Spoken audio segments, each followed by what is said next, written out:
¿Ah?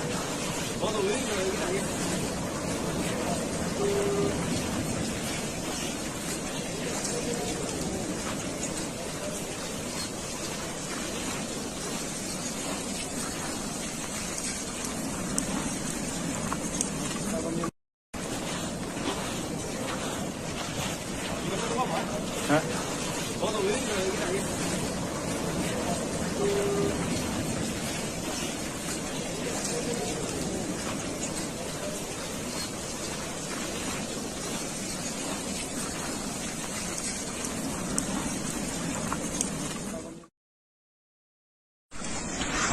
Y esto es lo que... Dios, qué guapo, la colada magmática. Está avanzando prácticamente a metro por segundo. Bueno, metro por segundo a lo mejor no tanto, pero medio metro. Hostia, cuidado. Voy a poner encendido, vale. Vamos retirándonos ya.